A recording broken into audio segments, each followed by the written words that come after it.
नमस्कार मित्रमैत्रिणींनो. आज आपण 8वं प्रकरण भूगोल, स्वरूप व व्याप्ती हे बघणार आहोत. तर भूगोल हा जो काही विषय असतो, तर त्या भूगोल या विषयाचं स्वरूप काय आहे आणि त्याची व्याप्ती कुठपर्यंत आहे किंवा किती विषयांपर्यंत आहे ते आपल्याला आज बघायचं आहे. तर सुरुवातीलाच बघा, प्रकरणाच्या सुरुवातीला थोडं आठवूया असं म्हटलं आहे. हे यावर्षी सिलेबसमधून कमी केलेला भाग आहे, तरी आपण थोडक्यात बघू, की थोडं आठवूया. याच्यामध्ये म्हटलं आहे, की मित्रांनो, तुम्ही भूगोल विषयाचा अभ्यास इयत्ता 3री पासून परिसर अभ्यासातील एक भाग म्हणून करत होतात. नंतर इयत्ता 6वी पासून सामाजिक शास्त्रातील एक भाग म्हणून आणि 11वी पासून स्वतंत्र विषय म्हणून अभ्यास केलेला आहे. तर आपण ज्या ग्रहावर राहतो त्या पृथ्वी ग्रहाच्या अभ्यासाची सुरुवात तुम्ही इयत्ता 3रीमध्ये दिशांच्या अभ्यासापासून केली. त्यानंतरच्या शालेय वर्षात तुम्ही अनेक भौगोलिक संकल्पना शिकलात. तुम्ही आतापर्यंत शिकलेल्या भौगोलिक संकल्पना आठवा आणि त्यांची यादी तयार करा. तसेच खाली दिलेल्या तक्त्यातील घटकांनुसार त्याचे वर्गीकरण करा. तुमच्या माहितीसाठी प्रत्येक घटकातील एक संकल्पना उदाहरणादाखल सोडवून दिलेली आहे. आता या ठिकाणी एक तक्ता दिला आहे. तक्त्याला क्रमांक दिला आहे 8.1 आणि यात बघा, पहिल्या कॉलममध्ये म्हटलं आहे की शिलावरणाशी संबंधित. आता शिलावरण म्हणजे काय हे तुमचं आतापर्यंत भूगोलाच्या अभ्यासात झालेलं आहे. त्यानंतर जलावरण म्हणजे काय, वातावरण म्हणजे काय, जीवावरण म्हणजे काय, ह्या सर्व ज्या काही संकल्पना आहेत या तक्त्यात दिलेल्या, तर ह्या तुमच्या 11वी पर्यंत शिकून झालेल्या आहेत असं ग्राह्य धरून या ठिकाणी एक तुम्हाला तक्ता पूर्ण करायचा आहे. जसं पहिल्या कॉलममध्ये म्हटलं आहे की शिलावरणाशी संबंधित. शिलावरण ही जी काही प्रक्रिया आहे, तर त्या प्रक्रियेशी संबंधित कोणकोणत्या भूरूपांची निर्मिती होते किंवा काय काय निर्माण होतं त्यापासून, तर त्याची आपल्याला यादी करायची आहे. त्याचं उदाहरण त्यांनी पहिलं दिलं आहे की पर्वत.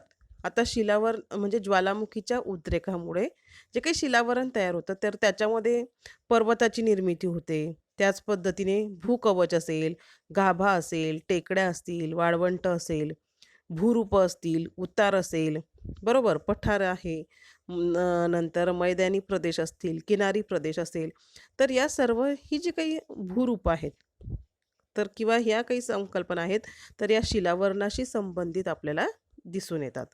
त्यानंतर दुसरा कॉलम बघा, की जलावरणाशी संबंधित. आता जलावरण म्हटलं म्हणजे की सर्वात अगोदर महासागर, की जे जगामध्ये 4 महासागर आहेत ते.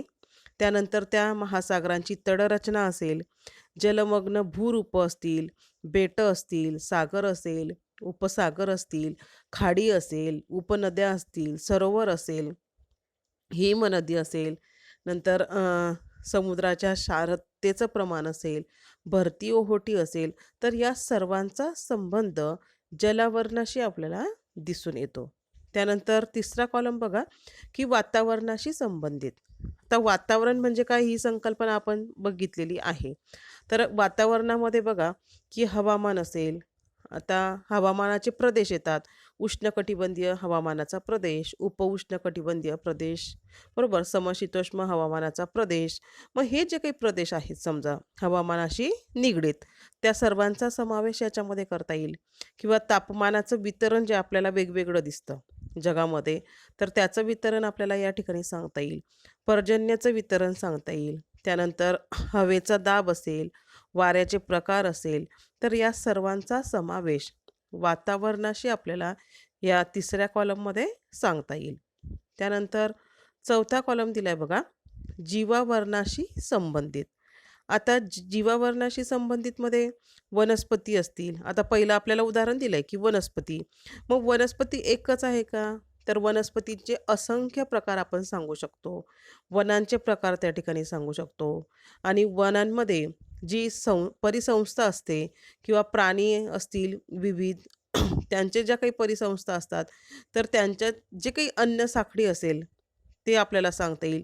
नंतर जैवविविधता जी असते तर त्याबद्दल सांगता येईल. नंतर उत्पादक, ऊर्जा, नंतर जमिनीत मृदा निर्मिती, हे जे काही प्रकार आहेत तर ते जीवावरणाशी संबंधित आपल्याला या ठिकाणी सांगता येईल.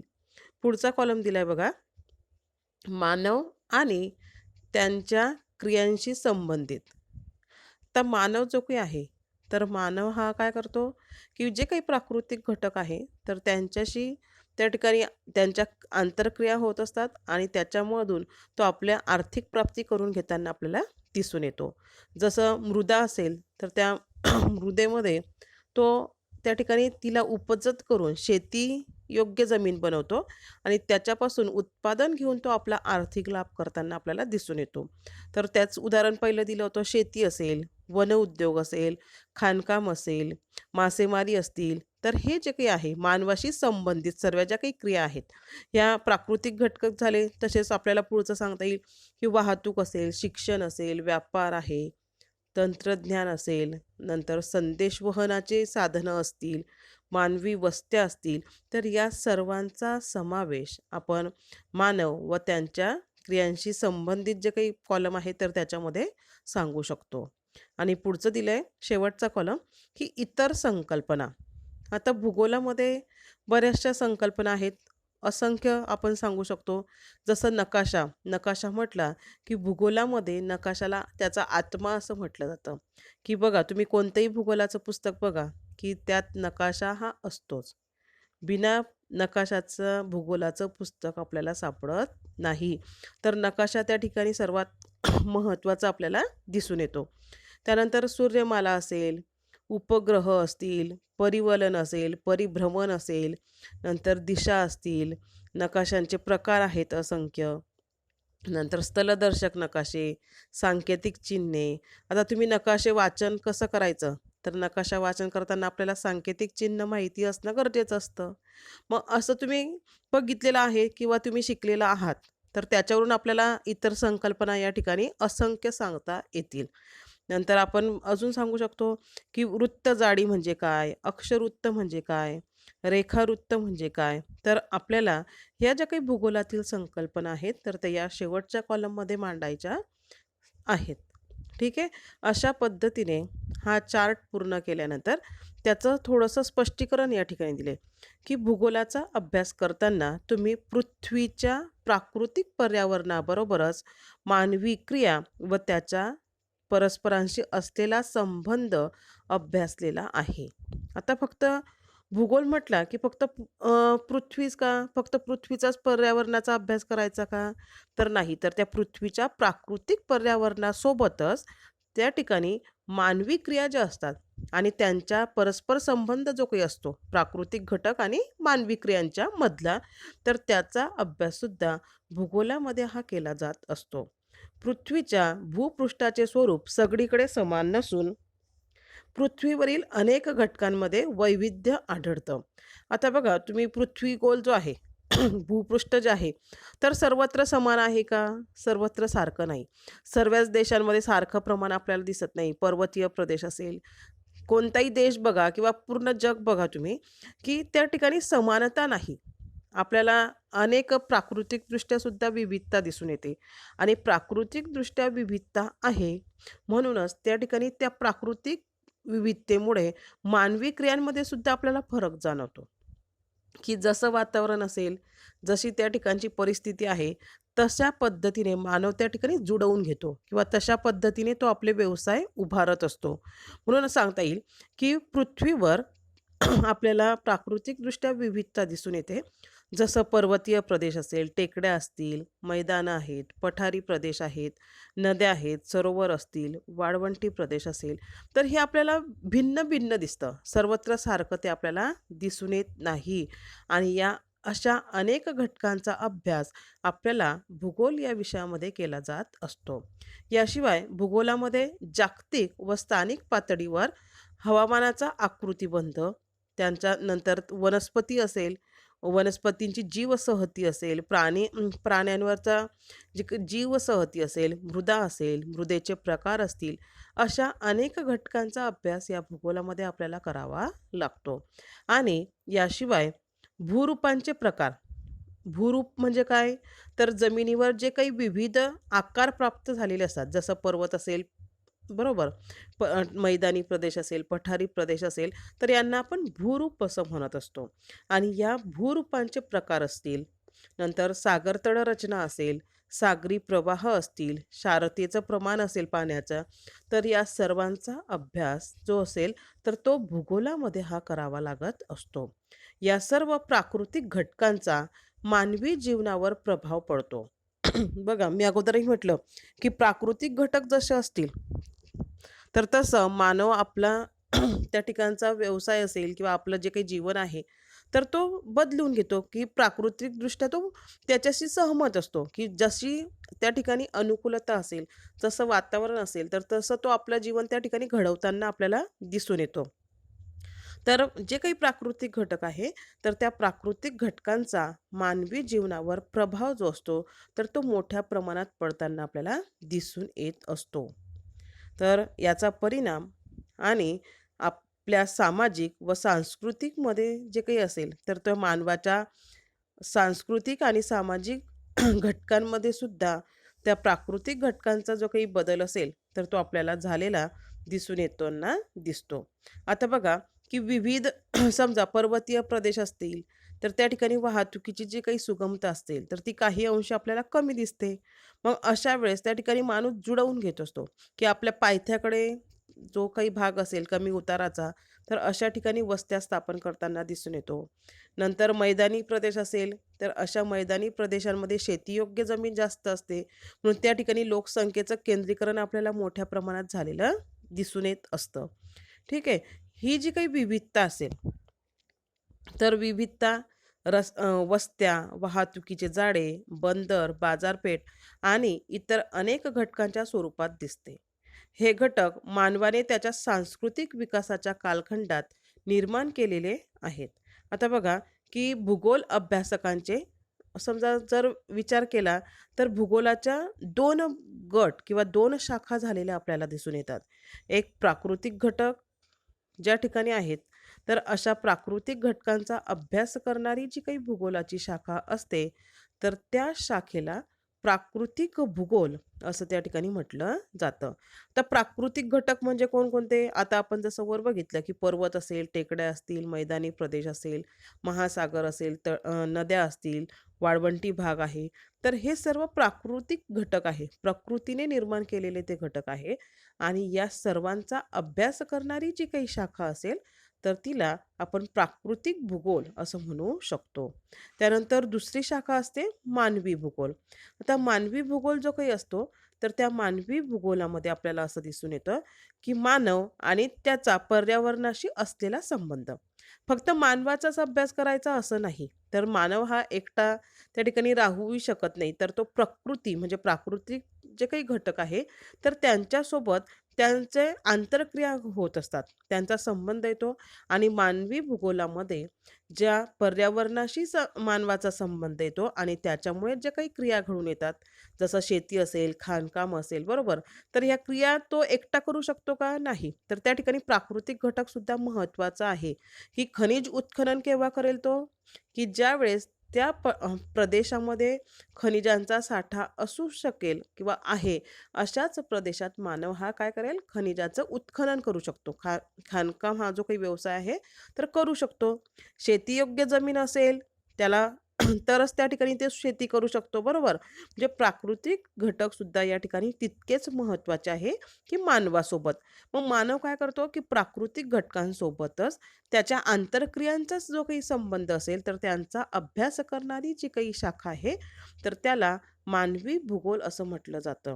आणि या शाखेमध्ये मानवाच्या सामाजिक, तसंच सांस्कृतिक, इतर जे काही घटक असतील, तर त्यांचा अभ्याससुद्धा आपल्याला होताना दिसून येत असतो. म्हणजे महत्त्वाचं म्हणजे बघा, की आपल्याला काय बघितलं, की भूगोल म्हणजे काय आपण बघितलं, की भूगोल हा जो काही विषय आहे, तर पृथ्वीचं प्राकृतिकदृष्ट्या वर्णन करणं किंवा भूगोल, जिओग्राफी हा शब्द जो आहे, जिओ म्हणजे काय? तर पृथ्वी किंवा प्रदेश आणि ग्राफिया म्हणजे वर्णन. म्हणजे पृथ्वीचं वर्णन करणारा हा जो काही विषय आहे तर त्याला आपण जॉग्रफी किंवा भूगोल असं म्हणत असतो.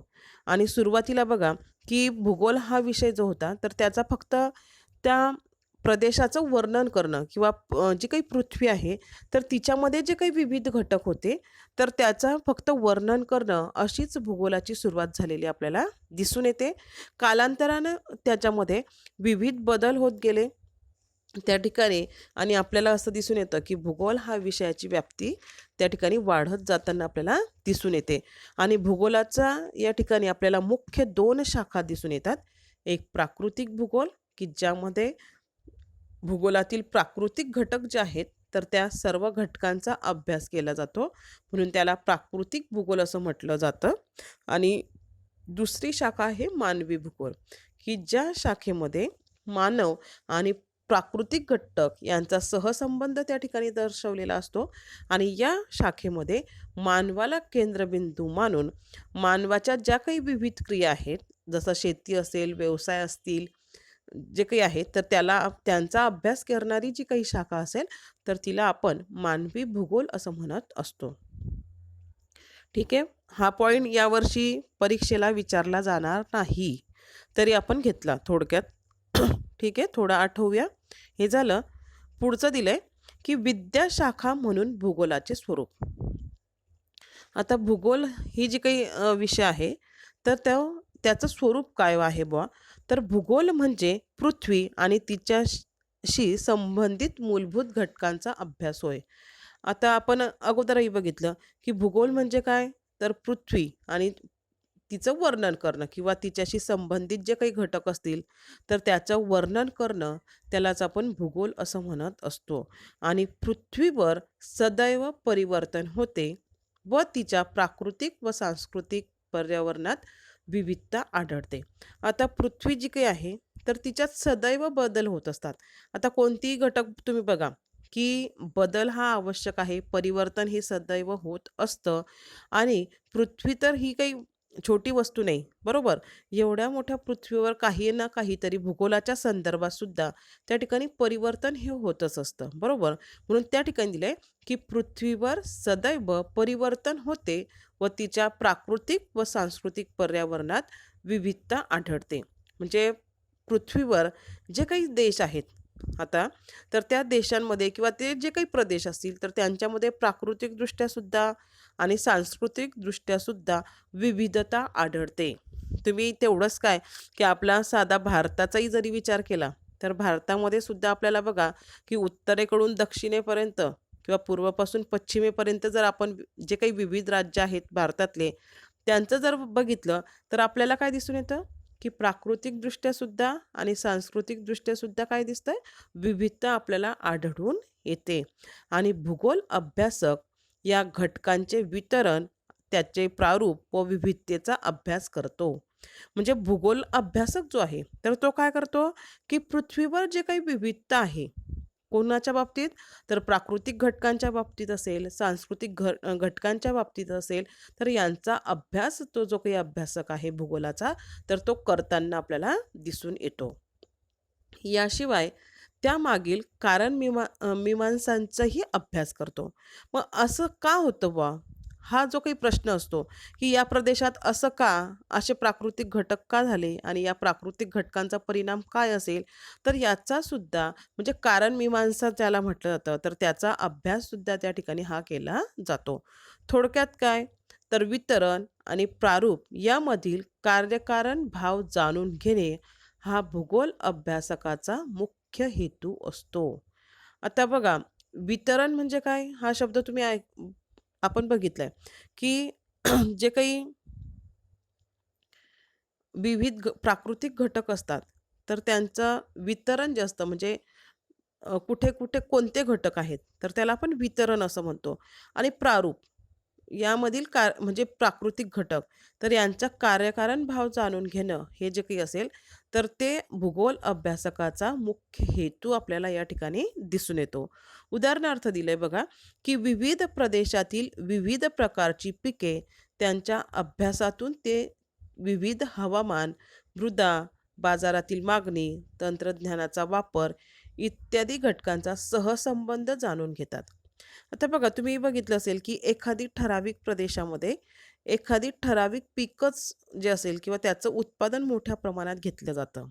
जसं बघा उदाहरणार्थ बघा की समशीतोष्ण कटिबंधीय प्रदेश जे आहे जगातील, जसं प्रेरी गवताळ प्रदेश, पंपास गवताळ प्रदेश, व्हेल्ड गवताळ प्रदेश, तर अशा गवताळ प्रदेशांमध्ये आपल्याला गव्हाचं उत्पादन मोठ्या प्रमाणात होताना दिसून येतं.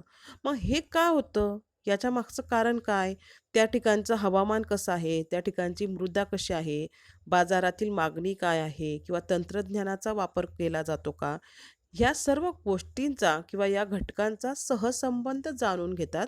तर त्यालाच आपण काय म्हणतो भूगोलाचा अभ्यासक किंवा त्या भूगोल अभ्यासक अशा गोष्टी त्या ठिकाणी जाणून घेताना दिसून येतो. प्रदेशाच्या अभ्यासातून त्या प्रदेशासाठी कोणती आर्थिक क्रिया सर्वात योग्य आहेत हे ते सांगू शकतात. मग भूगोल अभ्यासक जो असेल तर तो काय करतो की कोणत्या प्रदेश म्हणजे प्रदेशांचा तो अगोदर अभ्यास करतो. मग प्रदेशाच्या अभ्यासात काही काय येईल तर हवामान असेल, मृदा असेल, बरोबर, वातावरण असेल, अशा घटकांचा तो अभ्यास करतो. आणि मग त्या अभ्यासातून त्या प्रदेशासाठी कोणती आर्थिक क्रिया सर्वात योग्य आहे किंवा म्हणजे कोणता व्यवसाय केला पाहिजे. आर्थिक क्रिया म्हणजे कोणत्या? का शेती योग्य आहे का? का खाणकाम या ठिकाणी होऊ शकतं? का मासेमारी होऊ शकते? असे जे काही आर्थिक क्रिया आहे तर तो त्या ठिकाणी सांगू शकतो. बरोबर. आता पुढे दिलंय की स्थळ, क्षेत्र किंवा भौगोलिक स्थान यांचाही अभ्यास भूगोलात करतात. आता स्थळ म्हणजे काय? की स्थान कुठे, त्या देशाचं स्थान कुठे आहे किंवा कोणत्या प्रदेशात येतं तर ते सांगणं. क्षेत्र, कोणतं क्षेत्रफळ कसं आहे ते. भौगोलिक स्थान, की त्या देशाचं भौगोलिक स्थान कुठे आहे याचा, हे जे काही 3 घटक आहे तर यांचाही अभ्यास भूगोलात करतात. तसंच प्राकृतिक अथवा मानवी भौगोलिक घटक स्थिर नसून गतिशील आहेत. तर प्राकृतिक घटक जे आहेत किंवा मानवनिर्मित जे काही भौगोलिक घटक असतात तर ते स्थिर नसतात, ते बदलत असतात. बघा एक उदाहरण या ठिकाणी दिलंय की एखाद्या ठिकाणच्या हवेच्या स्थितीचा दीर्घकाळ अभ्यास करून आपण त्या ठिकाणचे हवामान ठरवतो. मग एखाद्या प्रदेशाचं हवामान आपण सांगितलं की समशीतोष्ण कटिबंधीय प्रदेश असेल किंवा उष्णकटिबंधीय प्रदेश आहे. मग हे आपण कसं ठरवलं तर त्या ठिकाणाचा दीर्घकाळ अभ्यास करायचा. मग हवामानाच्या स्थितीचा, बरोबर, त्याच्यानुसार आपण त्या प्रदेशाचं हवामान सांगू शकतो.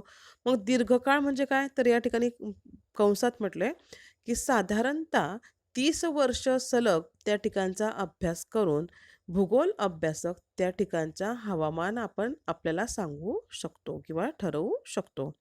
आता काही काळातील बघा पुढे दिले की भारताची किंवा जगाची लोकसंख्या, भूरूपांची निर्मिती किंवा पृथ्वीचं वय इत्यादी विविध घटकांचा संबंध कालमापनाशी असल्याने भूगोल अभ्यासकांना त्याविषयी स्वारस्य असतं. आता बघा भारताची असेल किंवा जगाची लोकसंख्या असेल तर ही सतत बदलणारी, बरोबर, ती काही स्थिर नाही, ती बदलत असेल. भूरूपांची निर्मिती जी आहे बघा की जगामध्ये सतत काहीतरी हालचाल, भौगोलिकदृष्ट्या जरी विचार केला तर त्या ठिकाणी काहीतरी हालचाली या घडतच असतात. जगात कुठे ना कुठेतरी एखाद दोन भूकंप झाला असेल, ज्वालामुखीचा उद्रेक झाला असेल, बरोबर. मग काय तर भूरूपांची निर्मिती सुद्धा त्या ठिकाणी बदलत असते, म्हणजे बदल त्या ठिकाणी हा होत असतो. नंतर पृथ्वीचं वय इत्यादी विविध घटक जे आहेत तर या घटकांचा संबंध कालमापनाशी असल्याने त्या ठिकाणी भूगोल अभ्यासकांना त्याविषयी स्वारस्य असतं, म्हणजे त्याच्याबद्दल तो अभ्यास करू शकतो. अशा प्रकारे भूगोल म्हणजे स्थळ आणि काळ यांचा अभ्यास होय. म्हणजे स्थळ जे आहे प्रदेशाचं ठिकाण जे आहे किंवा काळ आहे, किती कालखंड असेल, तर याचा अभ्यास भूगोलामध्ये हा केला जातो. यामुळे भूगोलाचं स्वरूप गतिशील बनतं. आता भूगोल हा विषय काही स्थिर नाही, त्याच्यामध्ये सतत बदल होत असतात, बरोबर. आणि सतत बदल होत असल्यामुळे भूगोलाचं जे काही स्वरूप आहे तर ते आपल्याला गतिशील बनलेलं दिसून येतं. भूगोलामध्ये थोडक्यात काय तर भूगोल अभ्यासक जो काही असतो तर त्याला कुठे, केव्हा, काय आणि का या प्रश्नांचे उत्तर देण्याचा प्रयत्न तो भूगोल अभ्यासक करताना आपल्याला दिसून येतो. आता पुढचा पॉइंट आपल्याला बघायचा आहे बघा की भूगोल अभ्यासकाची कौशल्य. आता भूगोल अभ्यासक जो काही असतो, भूगोलाचा अभ्यास करणारा, तर त्याला काय म्हटलंय? भूगोल अभ्यासकाची कौशल्य. आणि तो जो काही व्यक्ती असेल अभ्यास करणारा, तर त्याच्यामध्ये कोणकोणती कौशल्य असायला हवीत, ते आपल्याला या ठिकाणी एका आकृतीच्या मार्फत या ठिकाणी स्पष्टीकरण आपल्याला दिलेलं आहे, की भूगोल अभ्यासक जो काही असेल, तर त्याला कोणकोणती कौशल्य असणं गरजेचं या ठिकाणी आहे, ते आपल्याला दिलेलं आहे. आपण बघू, की आकृती जर तुम्ही बघितली, आकृती क्रमांक 8.1 पहिलंच या ठिकाणी दिलंय, की विदाचे संकलन, सर्वेक्षण, छायाचित्रे, उपग्रहीय प्रतिमा इत्यादीद्वारे माहितीचे संकलन. म्हणजे काय? तर विदा म्हणजे काय? डाटा किंवा माहिती, बरोबर? तर त्या माहितीचं संकलन करणं म्हणजे जमा करणं. एखाद्या प्रदेशाचा जर अभ्यास करायचा असेल, तर त्या प्रदेशाची जी काही माहिती आहे त्या संदर्भातली, तर त्याचं संकलन करणं म्हणजे ती जमा करणं, कलेक्ट करणं. तर तिलाच काय म्हटलं जातं? विदेचे संकलन त्याला असं म्हटलं जातं. त्या माहितीचं संकलन केल्यानंतर सर्वेक्षण म्हणजे सर्वेक्षणाच्या मार्फत ते संकलन करायचं. त्यानंतर दुसरं दिलंय बघा त्यातच, की छायाचित्रे, उपग्रहीय प्रतिमा. आता विविध जे काही छायाचित्र असतील त्या प्रदेशातील फोटोग्राफ्स ते किंवा उपग्रहीय सॅटेलाईटच्या मार्फत जे काही फोटो घेतले जातात, तर त्याला उपग्रहीय प्रतिमा असं म्हटलं जातं. तर त्या फोटोग्राफ्स असतील किंवा उपग्रहीय प्रतिमा असतील, तर इत्यादींच्या माहितीचं सुद्धा संकलन करणं हे त्या ठिकाणी आपल्याला दिलेलं दिसून येतं. नंतर दुसरं कौशल्य बघा, की दुसरं कौशल्य दिलंय निरीक्षण. की भूगोल अभ्यासक जो काही असेल, तर त्याच्यामध्ये निरीक्षण करणं किंवा निरीक्षण करण्याची जी काही क्षमता आहे, तर त्याच्यामध्ये ती असायला हवी. म्हणजे निरीक्षण करून तो त्या प्रदेशाचा अभ्यास हा करू शकतो. ठीक आहे. पुढचं नंबर दिलाय 3, नकाशा काढणे. आता भूगोल अभ्यासक जो काही असतो, तर त्याला नकाशा काढता आला पाहिजे, म्हणजे नकाशा काढणे. त्यानंतर पुढचं दिलंय विदा विवेचन, म्हणजे संख्याकीय माहिती. म्हणजे विदा म्हणजे काय? तर डाटा किंवा माहिती, बरोबर? माहितीचं जे काही संकलन, माहिती जमा करणे आणि त्यातल्या त्यात सांख्यिकीय माहिती जर असेल, तर तिचं विवेचन म्हणजे थोडंसं गणिती पद्धतीने त्या ठिकाणी विवेचन जर करायचं असेल, काढायचं असेल गणिती पद्धतीने, तर त्याला तेवढं विवेचन म्हणजे गणिताचं सुद्धा काही प्रमाणात त्याला माहिती असणं गरजेचं आपल्याला दिसून येतं. पुढचं कौशल्य आपण बघू, की भूसर्वेक्षण आधुनिक तंत्रज्ञान व उपकरणांच्या सहाय्याने. भूसर्वेक्षण म्हणजे जमिनीचं सर्वेक्षण करणं, बरोबर? मग ते पण कोणत्या पद्धतीने? तर आधुनिक तंत्रज्ञान व उपकरणांच्या सहाय्याने. बघा आपल्या प्रॅक्टिकलमध्येही दिलंय, की त्या ठिकाणी जिओ ॲपच्या सहाय्याने तुम्ही सर्वेक्षण करायचं असं पहिलंच आपल्याला प्रॅक्टिकल दिलंय. तर तेच या ठिकाणी सांगितलंय, की भूसर्वेक्षण सुद्धा करायचंय आणि त्यातल्या त्यात कोणत्या पद्धतीने? तर आधुनिक जे काही GPS सारख्या ज्या काही तंत्रज्ञान आहे आधुनिक, तर अशा तंत्रज्ञान, अशा उपकरणांच्या सहाय्याने त्या भूगोल अभ्यासकाला ते भूसर्वेक्षण करता आलं पाहिजे. त्यानंतर पुढे दिलंय अहवाल लेखन आणि निष्कर्ष सादरीकरण. आता एखाद्या प्रदेशाचा त्याने जे काही अभ्यास केला असेल, तर त्या प्रदेशातील त्याचा जो काही डाटा असेल, जे त्याने माहिती जी जमा केली, तर त्याचा अहवाल लेखन त्याला जमला पाहिजे, म्हणजे लिखाण त्याला जमलं पाहिजे. आणि त्यावरून जे काही निष्कर्ष असतील, तर ते निष्कर्ष सादरीकरण म्हणजे निष्कर्ष काढून ते मांडता आले पाहिजे. पुढचं कौशल्य दिलंय बघा, की संख्याकीय पद्धतीद्वारे विदाचे विश्लेषण म्हणजे संख्याकीय माहिती जी असेल, पद्धती ज्या असतील, तर त्यांचं विश्लेषण त्या ठिकाणी करायचं आहे. त्याच्यानंतर सादरीकरण करायचं आहे. पुढचं कौशल्य दिले, की आलेख व नकाशाद्वारे विदाचे सादरीकरण. म्हणजे त्या भूगोल अभ्यासकाने जी माहिती जमा केलेली आहे, तर तिचं रूपांतर आलेखात करता आलं पाहिजे किंवा त्याचं रूपांतर, त्या माहितीचं रूपांतर त्याला नकाशाद्वारे त्याचं सादरीकरण करता आलं पाहिजे. आणि शेवटचं कौशल्य दिलंय विदाचे सुसंघटन.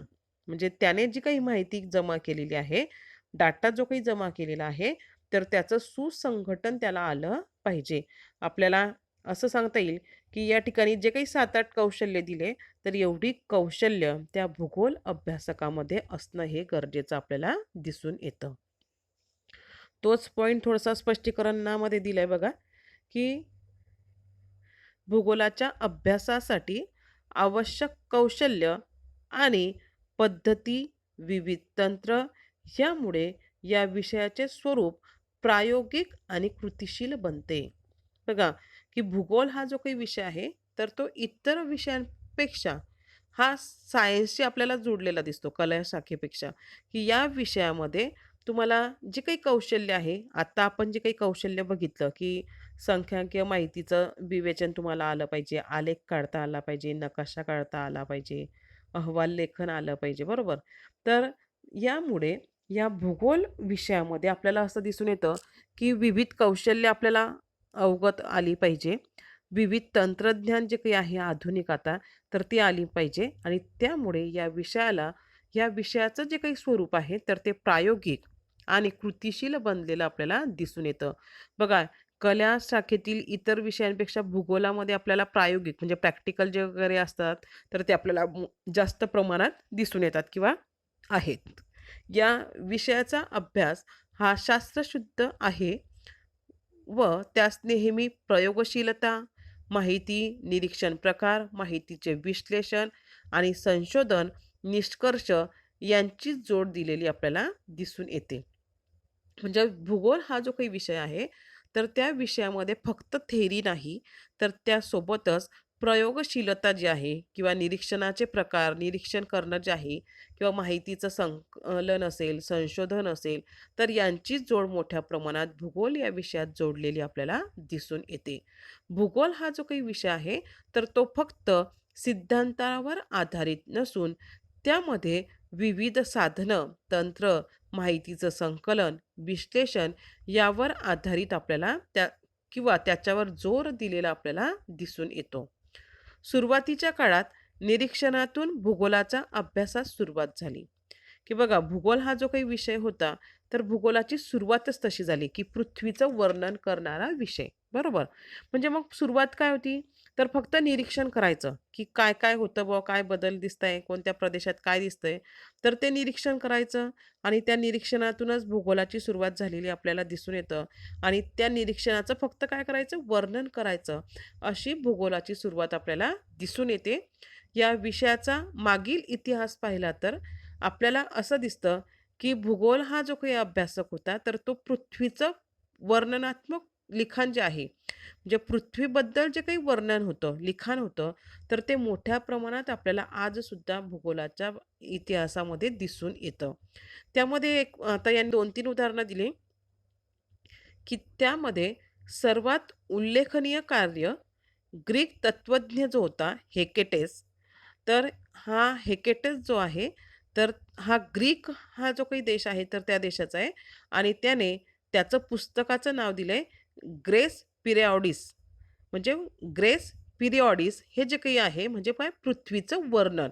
हे जे काही त्याचं पुस्तक आहे, तर ते इसवी सन पूर्व 6व्या शतकाच्या शेवटापूर्वी प्रकाशित झालेलं असावं, असं इतिहासात आपल्याला सांगितलं गेलं आहे.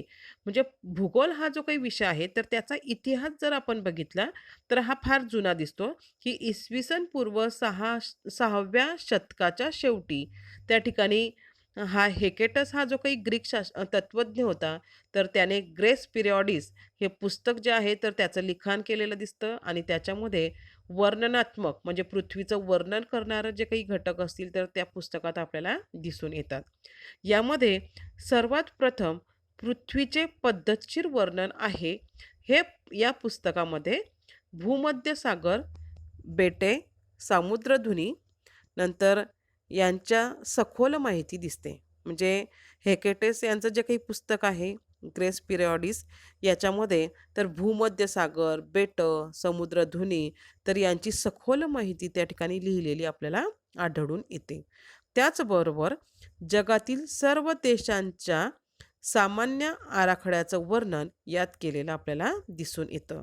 आता दिलंय बघा, की आकृती क्रमांक 8.2 टॉलेमीचे जिओग्राफी हे दुसरं एक महत्त्वाचं पुस्तक असून यात सामान्य वर्णनाबरोबरच नकाशा पुस्तकाचाही अंतर्भाव केलेला आहे. पुढची जी काही आकृती आहे आपली बघा, आकृती क्रमांक 8.2. तर हा जो काही बघा, पहिला आपण जो बघितला हेकेटस, याच्यानंतर दुसरा जो काही तत्वज्ञ होता भूगोला या विषयामध्ये, तर त्याच्यामध्ये आपल्याला दिसतं की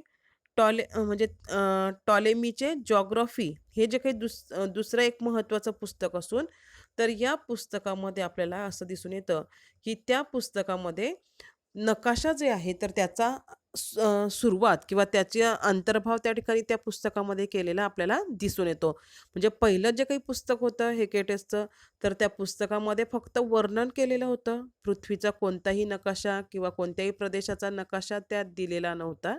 परंतु त्याचं जे काही दुसरं पुस्तक आलं, टॉलेमीचे जिओग्राफी, या दुसऱ्या पुस्तकामध्ये त्याने वर्णनासोबतच त्या ठिकाणी जे नकाशा पुस्तक आहे किंवा नकाशांचा अंतर्भाव त्या पुस्तकात केलेला आपल्याला दिसून येतो. आणखी एक महत्त्वाचं पुस्तक म्हणजे रोमन तत्वज्ञ स्ट्रॉम्बो यांनी लिहिलेला जिओग्राफिया जिओग्राफिका हे पुस्तक जे काही आहे, तर या पुस्तकामध्ये आपल्याला असं दिसून येतं की या पुस्तकाचे मोठा भाग दिसून येतो आणि ज्ञानकोश म्हणजे या विषयाचं जे काही माहिती असेल भूगोलाची, तर त्याचा ज्ञानकोश आपल्याला दिसून येतो आणि या पुस्तकामध्ये 17 खंडांचा समावेश केलेला आपल्याला दिसून येतो. हे तिसरं पुस्तक झालं. बघा, लक्षात ठेवा की हेकेटस हा जो काही आहे पहिला ग्रीक तत्वज्ञ, तर त्याचं पहिलं पुस्तक होतं, त्याचं नाव होतं ग्रेस पिरियॉडिस. त्यानंतर दुसरं त्याचंच पुस्तक होतं की त्या ठिकाणी टॉलेमीची जिओग्राफी हे पुस्तक होतं की ज्याच्यामध्ये त्याने नकाशांचा समावेश केलेला आपल्याला दिसून येतो. त्यानंतर तत्वज्ञ जो काही आहे तिसरं, तर त्याचं स्ट्रॉम्बो हा जो काही आहे, तर त्याचं जिओग्राफिका हे आपल्याला एक ज्ञानकोश म्हणून दिसून येतं की त्याच्यामध्ये ज्ञानकोशामध्ये 17 खंडांचा समावेश आपल्याला दिसून येतो. अशा प्रकारे भूगोल अभ्यासकामध्ये आवश्यक कौशल्यांमुळे पृथ्वीवरील मूलभूत घटकांच्या निरीक्षणाबरोबरच त्याचे विश्लेषण करण्याची क्षमता निर्माण होते. भूगोल तत्वज्ञानाच्या या कौशल्यामुळे नवनवीन शाखांचा विकास होऊन कालानुरूप भूगोल विषय अधिक समृद्ध झालेला आपल्याला दिसून येतो. म्हणजे सुरुवात कशी झाली, तर फक्त पृथ्वीचं वर्णन करणं, फक्त पृथ्वीवर काय काय आपल्याला दिसतं त्याचं निरीक्षण करायचं आणि निरीक्षण केल्यानंतर त्या जी काही माहिती असेल तर ती माहिती त्या ठिकाणी मांडणं हे आपल्याला भूगोलाच्या सुरुवातीला दिसून आलं. नंतर हळूहळू त्याच्यामध्ये बदल होत गेले. त्याच्यामध्ये जे काही नकाशा असतील तर त्यांचा समावेश हळूहळू त्या ठिकाणी झालेला आपल्याला दिसून येतो. कालांतराने विविध जे काही भूगोलामध्ये जे काही तंत्र वापरले जातात, आत्ताचे आधुनिक जे काही तंत्र असतील, तर यांचा समावेश हळूहळू त्या ठिकाणी कालानुरूप म्हणजे जसजसं जग बदलत गेलं, तसतसं भूगोल या विषयामध्ये सुद्धा विविध तंत्र जे काही आहे, तर त्यांचा समावेश हळूहळू त्या ठिकाणी वाढत गेलेला आपल्याला दिसून येतो. ठीक आहे, बघा या ठिकाणी पहिला नकाशा आपण बघू. आकृती 8.2 हेकेटस हा जो काही ग्रीक तत्वज्ञ होता भूगोल, तर त्याने भूगोलाचा जो काही नकाशा काढलाय पहिला, तर तो आपल्याला दिसून येतो. या ठिकाणी बघा, नकाशाचं जर निरीक्षण केलं तर काय दिसतं की काळा जो काही भाग आहे, डॉट थोडासा रेषा वगैरे दिलेला, तर तो पाण्याचा भाग आहे असं आपण म्हणू शकतो. त्यानंतर जो पांढरा कलर दिसतोय, तर तो आपल्याला जमिनीचा भाग आहे असं आपण त्या ठिकाणी म्हणू शकतो. या ठिकाणी बघा, लिबिया, नंतर आशिया, इंडिया असं नावं या ठिकाणी आपल्याला दिसतात. आणि सुरुवातीला बघा की हा नकाशा अगदी परफेक्ट असेल असं आपण म्हणू शकत नाही. कारण तो सुरुवातीलाच काढला आहे. इसवी सन पूर्व 6व्या शतकात तो काढलेला आहे आणि त्याने तो हाताने काढला असेल, बरोबर? तर त्यामुळे या ठिकाणी आपण सांगू शकतो की पहिला नकाशा आहे म्हणून तो हाताने काढलेला असेलच, बरोबर? तर त्या ठिकाणी काही एकदम आपण परफेक्शन जे आहे तर ते आपल्याला दिसून येणार नाही. त्यानंतर दुसरा बघा की आकृती 8.3 स्ट्राम्बो या रोमन तत्ववक्त्याने काढलेला जगाचा नकाशा. आता या ठिकाणी बघा, की याने सुद्धा हा हाताने काढलेला नकाशा असेल, तर या ठिकाणी आपल्याला काय दिसतं, की ओशन हा दिसतो म्हणजे जे काही महासागराचं पाणी तर ते पूर्ण चारी बाजूला कड्यासारखं दिसतंय आणि सेंटरला त्या ठिकाणी आपल्याला असं दिसतं, की सेंटरला आपल्याला जे काही खंड आहेत तर ते दिसून येतात. थोडंफार आपल्याला वाचता येईल बघा, या ठिकाणी जर झूम केलं तर आपल्याला काही नावं या ठिकाणी दिसतात. ठीक आहे. ठीक आहे, आज आपण या ठिकाणी थांबू. पुढच्या पिरियडला आपण भूगोलाची व्याप्ती जी आहे तर ती बघणार आहोत. ठीक आहे.